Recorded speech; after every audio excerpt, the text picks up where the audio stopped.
Bom, pessoal, olá a todos. Vocês já me conhecem, Nathan Muassab, e vamos para mais uma monitoria de processo civil. Na monitoria passada, a gente viu tutela, aspectos gerais, principalmente da tutela de urgência, e acho que brevemente a gente passou pela tutela de evidência, essas duas tutelas provisórias que o Código de Processo Civil prevê em casos específicos aí do processo, né, que a gente precisa de uma decisão antecipada do juiz, ou então de uma decisão que, de algum modo, preserve o meu pedido principal.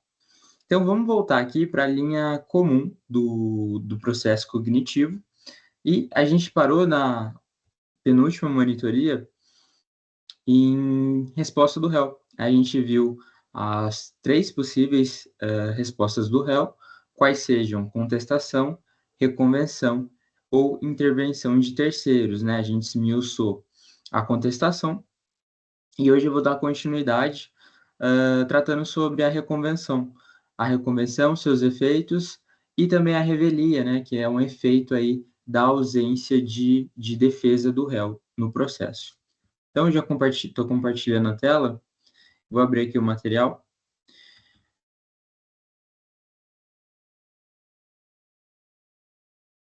E vamos lá. Tá, reconvenção. O que é a reconvenção no processo civil? A reconvenção no processo civil nada mais é a possibilidade de que o réu formule pedidos contra o autor. Veja, o réu, ele está fazendo pedidos, só que dessa vez contra o autor. Em regra, numa ação, o autor ajuiza a sua demanda propondo pedidos para o judiciário. Geralmente, cada pedido é um direito do autor. E o réu só se defende, ele só nega aqueles pedidos. Na reconvenção, o réu irá formular pedidos contra o autor. Ele vai aí meio que inaugurar, é meio como se ele estivesse inaugurando uma ação contra o autor. Só que ele não vai inaugurar essa ação contra o autor em um processo separado. Não, ele vai, preenchidos os requisitos, ele vai inaugurar essa nova ação dentro da sua própria defesa, na chamada reconvenção. Então, aqui eu coloquei um trecho, né? A reconvenção seria a oportunidade de resposta pela qual o réu irá contra-atacar o autor. Ele vai formular pretensões, pedidos, ou seja, direitos que ele tem em face do autor. Fundada, lastreado nos princípios da economia, da eficiência, que eu não tenho que ficar abrindo um novo processo, uma nova citação, um novo código de série em apartado para tratar de assuntos conexos. Eu trato deles no mesmo ato, naquele mesmo processo. E garante que o mesmo juiz decida ambas questões, ou seja, que a gente não tenha conflitos de decisões divergentes. O mesmo juízo vai conhecer os pedidos, as demandas, os direitos e vai fazer ali uma decisão uniforme. Primeiro ponto, qual é a natureza da reconvenção? A reconvenção, ela amplia a extensão da cognição do juiz, ou seja, amplia o grau de conhecimento do juiz sobre a matéria.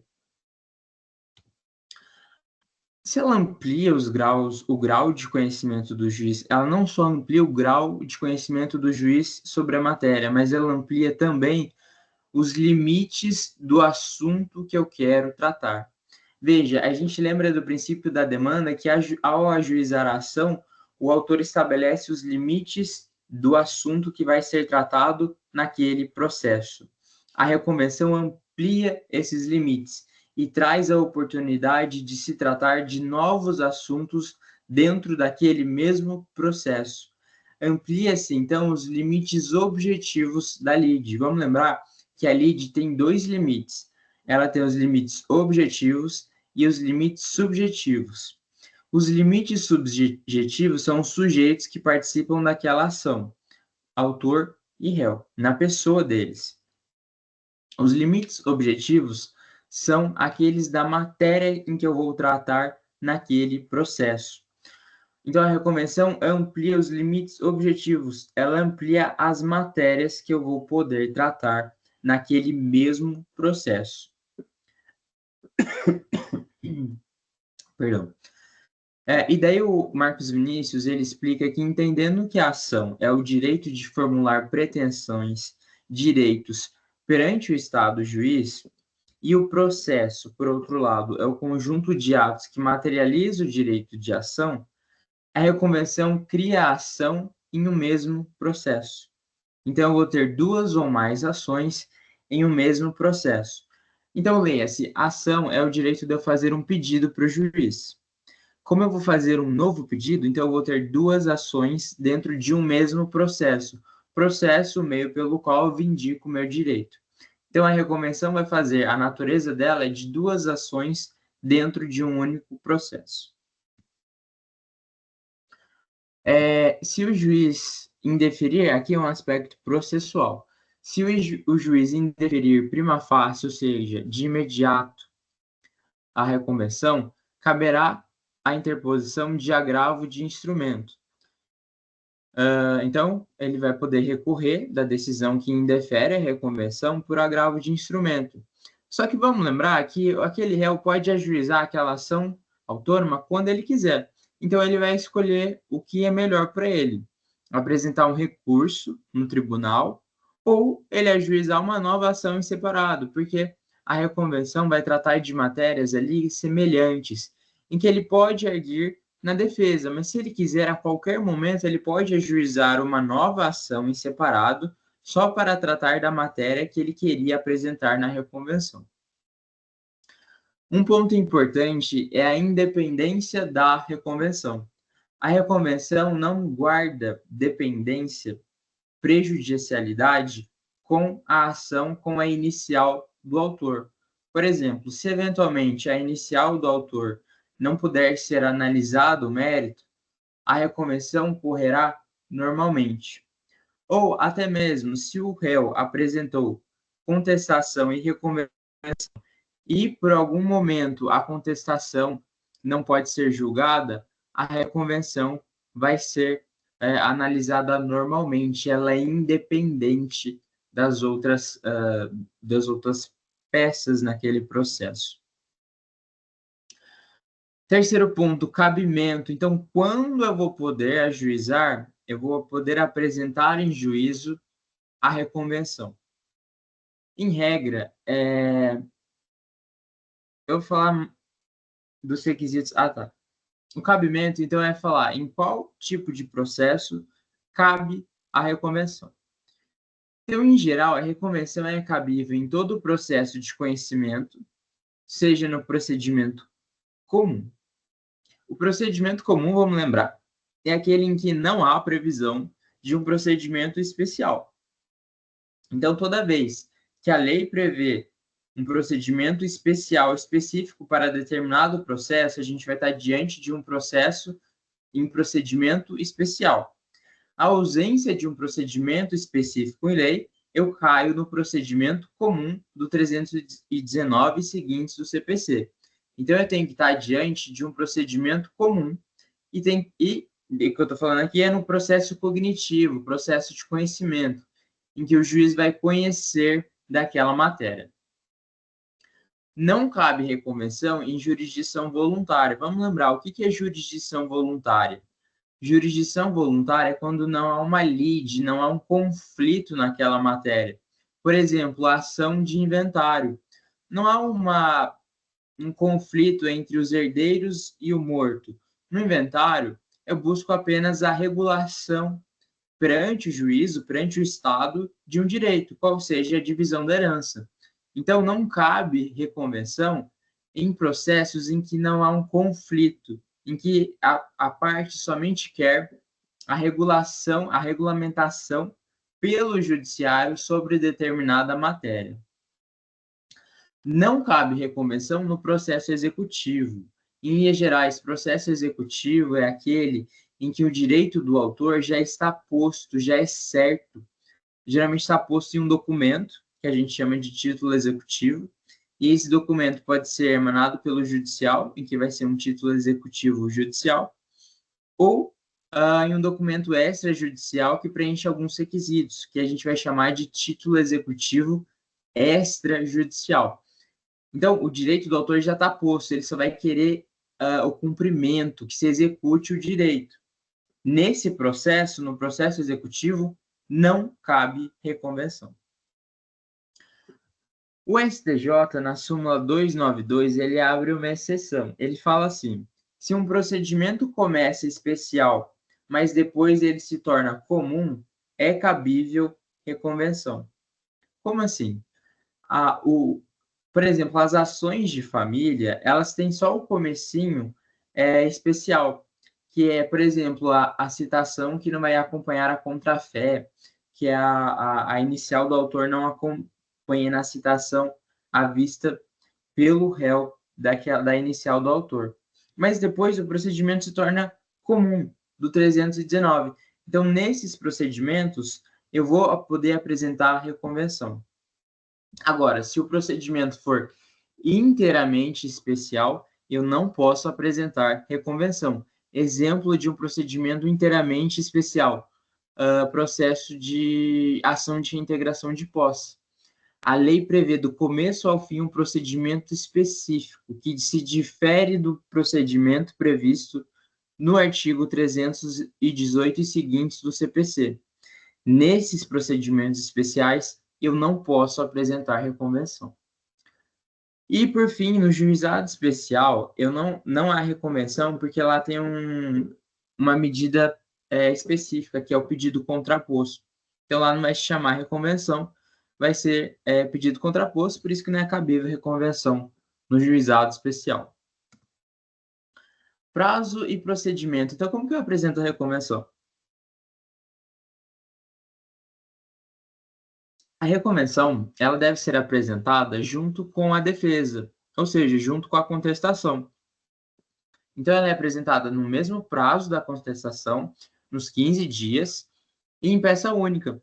Ou seja, eu vou apresentar a contestação, e ali no meio da contestação, geralmente é depois do mérito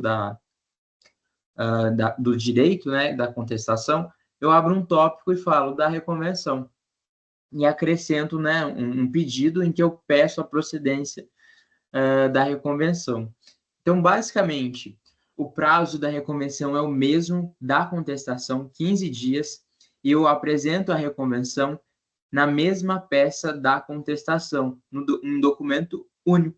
Então, eu começo lá a contestação, abro um tópico para tratar da reconvenção e depois coloco um pedido ali específico tratando da reconvenção.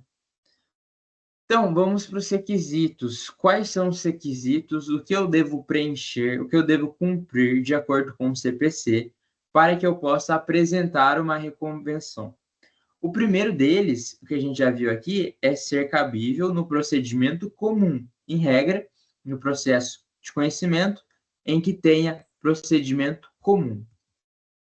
E além disso, então, quais são os requisitos para que eu apresente reconvenção? Primeiro deles é a conexidade. O que é a conexidade? A reconvenção deve ser conexa à ação principal. A ideia de conexão está lá nos artigos 55 e seguintes do CPC. O que é conexão? A conexão é a semelhança, seja dos fatos ou do direito naquela ação. Ou seja, na reconvenção, eu vou me valer dos mesmos fatos, do mesmo acontecimento, da mesma narração que o autor apresentou na inicial dele. Ou eu vou tratar sobre os mesmos direitos tratados na inicial do autor. Ou seja, eu vou falar assim, para ficar mais claro. Vamos imaginar que o autor apresenta uma ação de reparação por danos materiais porque João bateu no carro de Pedro. Então, João é o réu, autor é o Pedro, Pedro pede aí reparação por danos materiais porque João bateu no carro dele. Então, Pedro, na inicial, alega que João seja condenado a restituir o dano material em virtude da batida que João fez no seu carro. Só que daí, na defesa, o João fala assim, não, eu não bati no carro dele e, na verdade, quem bateu no meu carro foi o Pedro. Então, que ele me indenize materialmente. Veja, é semelhante, é o mesmo fato, é a batida do carro. E o direito também é conexo, ou seja, é semelhante. É o direito de indenização em virtude daquele fato, batida no carro. Então, essa é a ideia de conexão. Essa semelhança que seja no mesmo fato ocorrido ou no mesmo direito tratado. Também a doutrina explica que é admitido essa conexão nos argumentos que eu apresentei na contestação.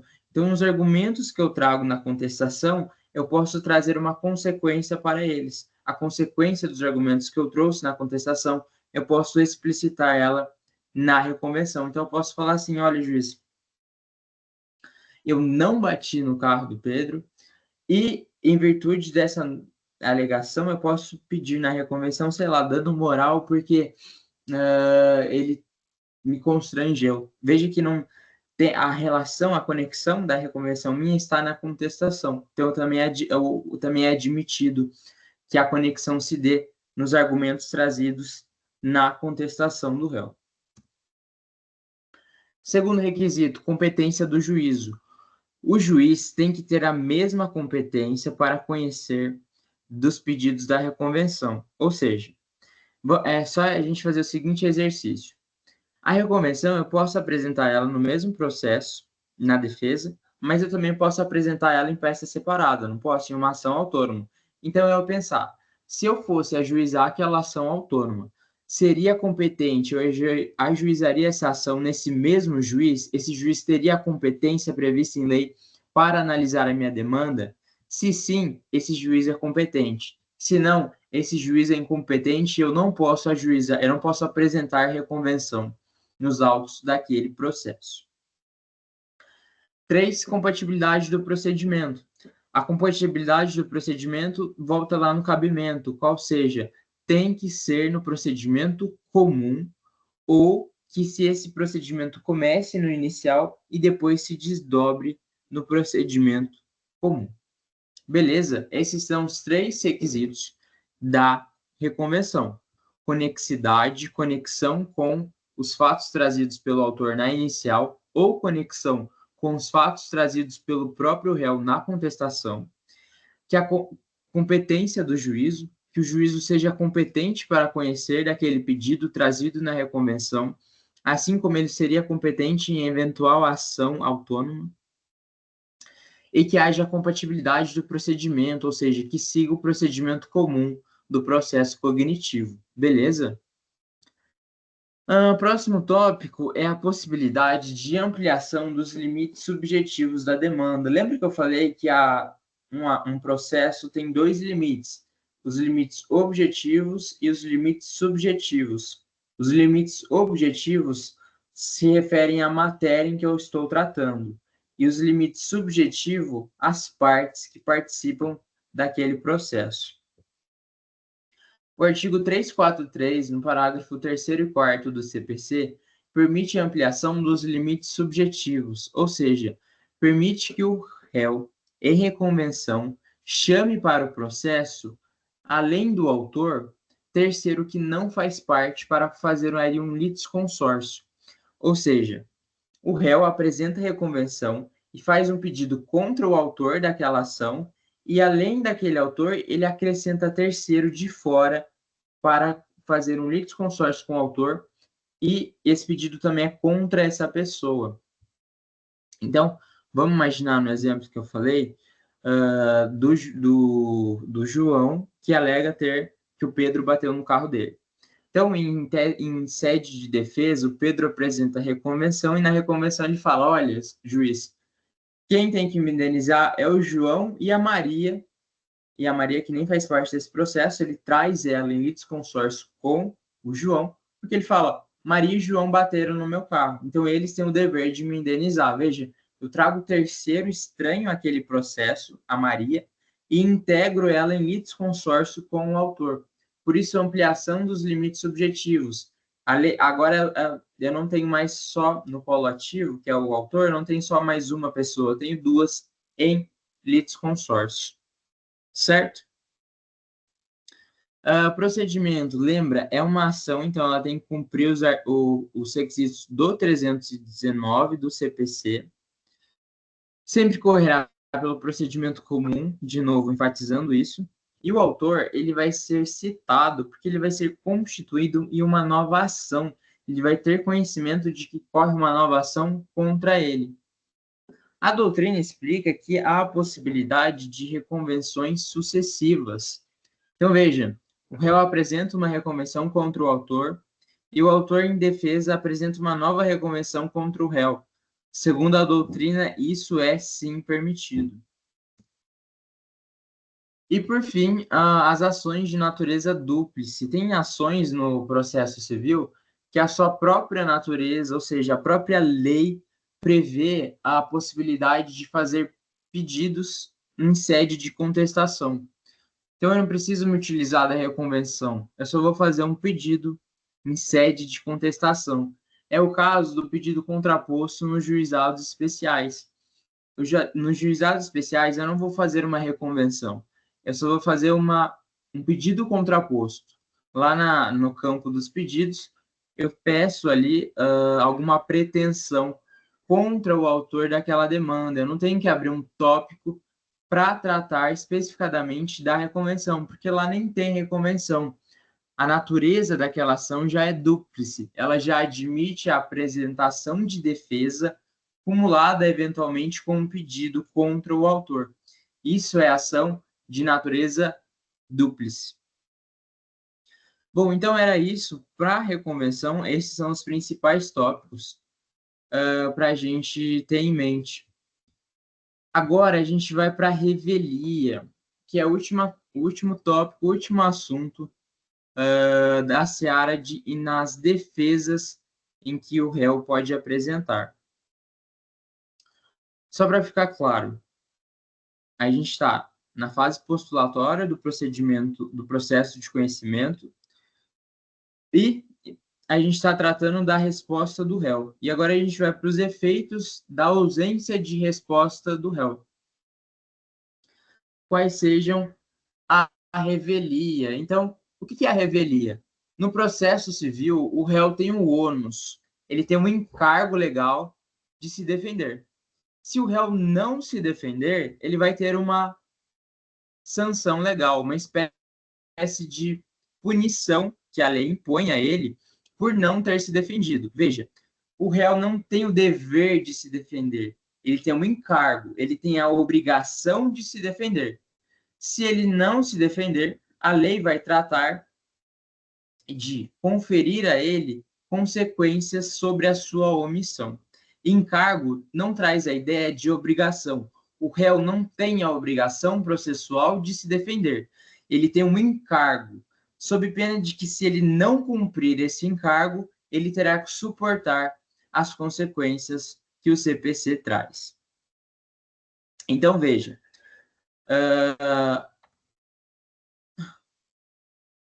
a revelia é um efeito, é um encargo, é uma consequência da ausência de defesa do réu. Então, quais são os principais efeitos da revelia? Quais são os principais efeitos da ausência de defesa do réu no processo civil? 2 são os principais efeitos da revelia. A primeira é presunção de veracidade das alegações feitas pelo autor na inicial. Tudo que o autor aduziu em sede da sua petição inicial, o juiz presumirá, o juiz entenderá que são verdadeiros, porque aqueles fatos não são controvertidos, são incontroversos. Aqueles fatos não têm uma negação. É presumido que eles são verdadeiros, porque eles não foram sequer contestados, eles não foram sequer impugnados pelo réu, e por isso o juiz terá a presunção, ele assumirá que aquilo trazido pelo autor é sim verdade. E o segundo efeito da revelia é a desnecessidade de intimação dos atos futuros. Ou seja, os atos futuros no processo civil, o juiz sequer vai ter que intimar o réu. porque ele sequer apresentou defesa. Então, o juiz vai continuar o andamento processual e ele não vai intimar o réu das ações processuais, porque ele sequer apresentou defesa e esse é o ônus, é a consequência de não ter apresentado defesa no processo. Então, vamos tratar do primeiro efeito, a presunção de veracidade dos fatos alegados pelo autor. Vamos lembrar que é igual na impugnação genérica. Lembra que na contestação eu não posso apresentar impugnação genérica. É o princípio da impugnação especificada de todos os fatos apresentados pelo autor na inicial. A contestação traz esse princípio para si. E assim como na impugnação genérica, a falta de defesa também traz para o juiz que ele presuma, que ele assuma que os fatos trazidos pelo autor na inicial são verdadeiros. Mas a gente vai ver que essa presunção é iuris tantum, ela é relativa. Presunção relativa é aquela que admite derrogação, é aquela que pode ser vencida. Ou seja, pode ser que o juiz não tenha a presunção de que os fatos do autor são verdadeiros. Ou seja, o autor vai ter que provar aqueles fatos. Porque aquela presunção é relativa, ela não é absoluta. Então, vamos ver as hipóteses em que é elidido, em que é suprimido a presunção de veracidade. Ou seja, as hipóteses nos 341 e 345 do CPC, em que o juiz não vai presumir que é verdade. Ou seja, o réu é revel, mas o juiz não vai presumir que as alegações do autor são verdadeiras. E nas seguintes hipóteses que a gente vai ver. Primeiro, litisconsórcio passivo quando um dos litisconsortes contesta, impugna a ação. Então, numa ação em que haja litisconsórcio entre os réus, ou seja, haja pluralidade de réus naquela ação, se um daqueles réus contestarem, já não tem mais presunção de veracidade. Ou seja, vamos imaginar que tinha 4 réus naquela ação. Dos 4, um apresenta contestação e os outros 3 se mantêm inertes. Os outros 3 são revéis, mas não haverá presunção de veracidade sobre aqueles fatos, porque houve a contestação de um daqueles réus. Veja que, para a gente ter essa presunção, ou seja, para alcançar os outros réus que não contestaram a ação, a gente tem que estar diante do litisconsórcio unitário. Vamos lembrar que a gente tem o litisconsórcio unitário e o facultativo. O unitário é quando todo aquele processo, todo aquele fato, todo aquele direito e a sentença atinge igualmente todos os réus em litisconsórcio. Mas a gente também tem o litisconsórcio facultativo, em que nem todos os fatos e o direito alcançarão na mesma proporção aqueles réus. Ou seja, na sentença pode ter efeitos diferentes para réus diferentes. Nesse litisconsórcio, a defesa de um não importará para os outros, ela não afastará a revelia para os outros. Para a gente ter o afastamento da revelia, a gente tem que estar diante do litisconsórcio unitário, em que os fatos que foram rebatidos por um daqueles réus prejudicam ou importam para todos os outros. Então, por isso eu vou afastar a presunção de veracidade. Agora, no litisconsórcio simples ou facultativo, a defesa de um não necessariamente vai alcançar os outros réus e afastar a presunção de veracidade para aqueles outros. Segunda hipótese, direitos indisponíveis. Direitos de caráter extrapatrimonial, por exemplo, direitos da personalidade, a simples falta de defesa não vai presumir que eles são verdadeiros. A falta de impugnação do réu em verdade não tem o efeito de presumir que eles são verdadeiros, aqueles fatos trazidos. Então, vamos imaginar, a gente está ali diante de uma ação que envolva direito de imagem, que é um direito da personalidade. A falta de impugnação do réu não vai trazer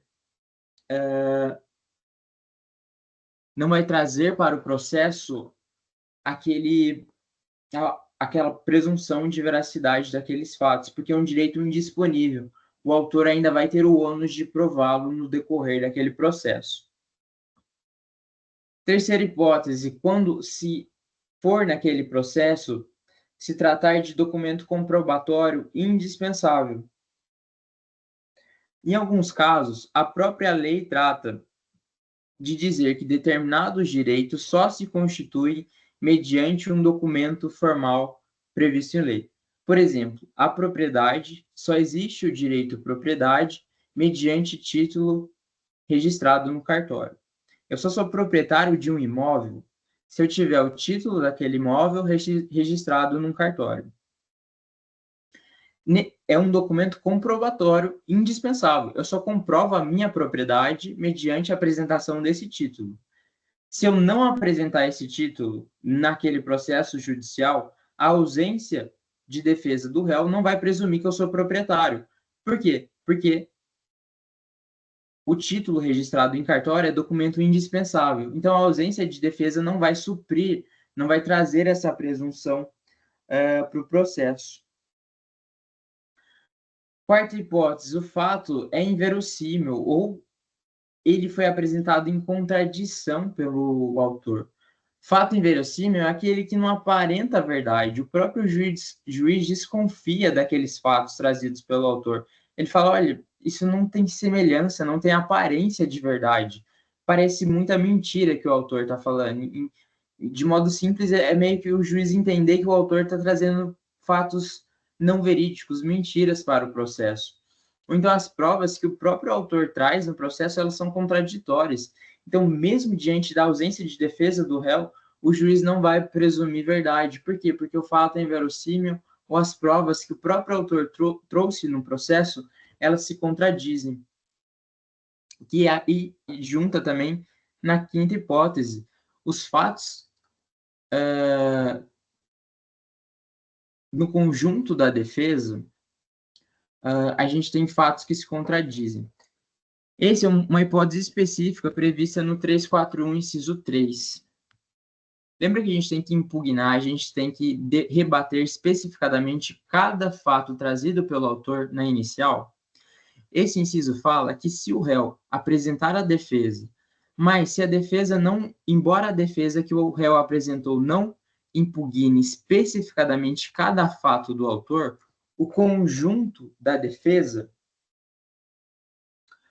ela contradiz as alegações do autor e por isso eu não vou considerar a revelia. Vamos imaginar que o João fala que Maria bateu no seu carro. Então, o João fala que estava no sinal vermelho, que Maria foi imprudente, que ela não olhou para os lados, que ela bateu no seu carro. Ele apresenta 4 fatos e a Maria só fala um. Não bati no carro dele porque nem estava naquele local. Veja, Maria não impugnou especificadamente cada um dos fatos trazidos por João, mas o conjunto da sua defesa, ou seja, não estar naquele local, contradiz inteiramente as alegações do autor. Então, por isso, o juiz não vai considerar como a veracidade daqueles fatos. Porque, embora Maria não tenha impugnado especificadamente cada um dos fatos, o conjunto da defesa dela contradiz, torna controverso as alegações do autor. E, por fim, a gente tem alguns entes processuais que eles possuem um benefício legal, em que a lei permite que eles impugnem de forma genérica, que eles apresentam impugnação genérica, que ele só fale assim, nego todos os fatos trazidos na inicial, e o juiz não vai presumir que eles são verdadeiros. Isso é um benefício que a lei traz em virtude, geralmente, da hipossuficiência da outra parte. Por exemplo, do defensor público, que mal conhece muito daquele processo. Ou do advogado dativo. O advogado dativo é aquele em que é nomeado ali às pressas só para ter uma defesa no processo. Então, ele não teve conhecimento a fundo naquele processo, ele pode só fazer uma negativa geral, falar que ele nega todas aquelas alegações. O curador especial também pode fazer essa negativa geral. Então, veja, é uma exceção. Esses três entes, o defensor público, o advogado dativo e o curador especial, podem negar de forma genérica e o juiz não vai presumir que aqueles fatos são verdadeiros. E o segundo efeito da revelia, a desnecessidade de intimação do réu. O juiz não terá mais que intimar aquele réu, naquele processo, dos futuros atos processuais. Mas, se o réu, no curso do processo, depois do momento de defesa, constituir advogado, o advogado terá que ser intimado dos atos processuais futuros. Veja, aquele advogado que assume o processo depois do momento de defesa, ele não vai poder apresentar defesa, porque ele recebe o processo no estado em que se encontra. Mas ele vai poder, ali no futuro, ser intimado dos atos processuais futuros. Então, por exemplo, de uma audiência de instrução e julgamento, ele pode ser intimado e ele pode participar dessa audiência e produzir provas. Então, ele toma o processo no estado em que se encontra, essa expressão de respeito que, olha, ele não vai poder apresentar contestação, porque já aconteceu isso no processo. Mas os atos futuros, ele vai ser intimado. Então, em suma, o réu, depois da ausência de defesa, ele não tem que ser intimado dos atos processuais futuros. Mas, se ele constituir advogado no processo, ele vai ter sim que ser intimado. É uma própria exceção que a lei faz. Bom, gente, era isso que eu tinha para tratar nessa continuidade da nossa matéria de processo civil. Processo civil é bastante coisa, é bem denso. Não esqueçam de ler o CPC, isso ajuda muito. Espero que vocês tenham gostado da monitoria. Qualquer dúvida é só me mandar mensagem e até semana que vem.